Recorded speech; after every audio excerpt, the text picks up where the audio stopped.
Hey everyone, in today's video I'll be sharing with you one of the best chess games by Ludwig in my opinion, as he basically played a perfect game within 22 moves, and there's a lot to learn and hopefully you'll stick around and take away a few lessons from this game.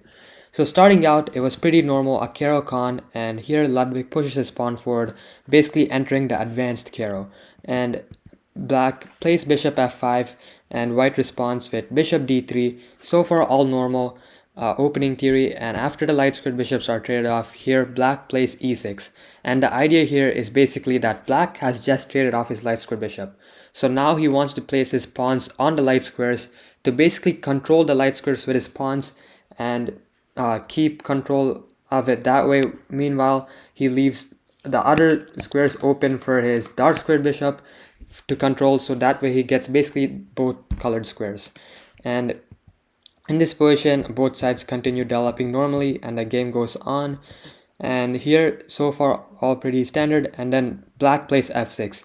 Now this is basically the turning point of the game already this early on. It's because Black hasn't castled yet, and in this position, he basically weakens his light squares too much.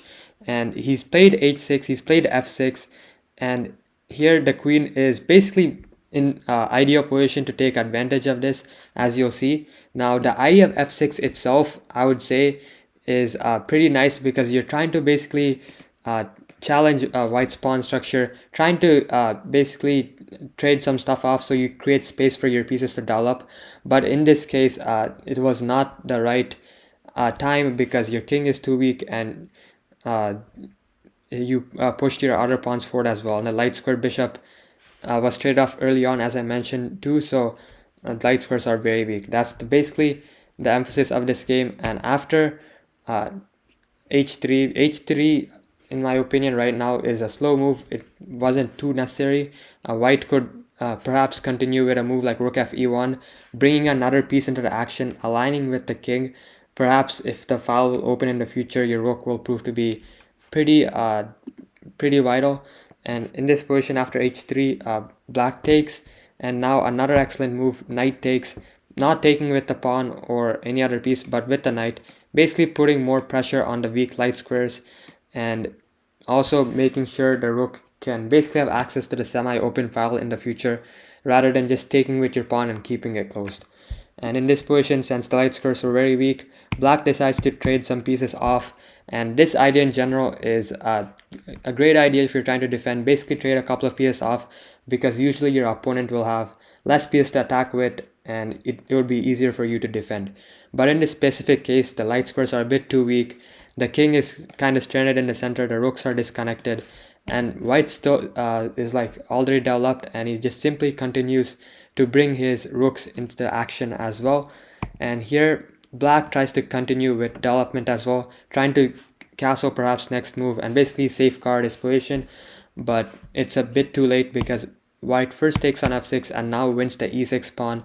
As I mentioned earlier, Black played f6 and light squares became really weak, and that's the result here, and White ends up winning the e6 pawn as it had no defense.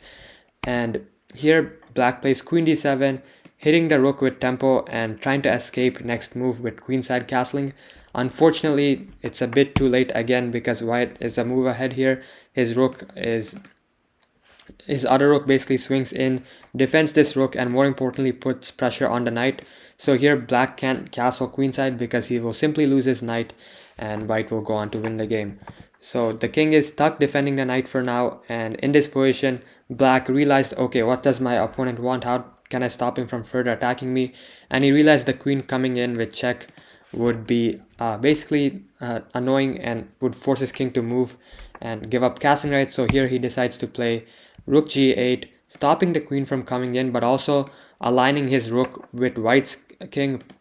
Perhaps in the future he can get some sort of tactics, especially this queen also aligned against the h3 pawn.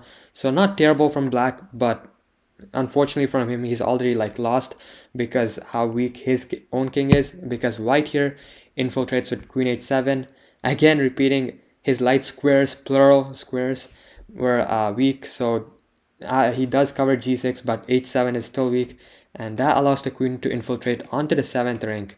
and taking the knight is now another massive threat. And another thing is this knight is pinned to the king, so this rook isn't actually defended as well.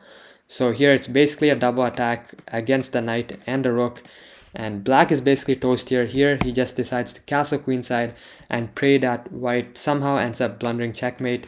But here after white takes the knight, and black does manage to get in here and threaten mate in 1, but white is simply ahead. He throws in a check first. It's important that he doesn't play a move like rook takes b7 threatening mate in 1, because black was also threatening checkmate, but instead he gives a check and then he takes on b7 with another check, then takes on a7 with another check, and then brings his queen over, and this is checkmate. And honestly, a really beautiful game from Ludwig on around 20 moves, and basically using the fact that he kept developing his pieces to active squares, and once black created a couple of weaknesses around his king, he made sure he pounced on them immediately and he infiltrated into a position. So I hope you learned a couple of lessons from this game, and see you next video.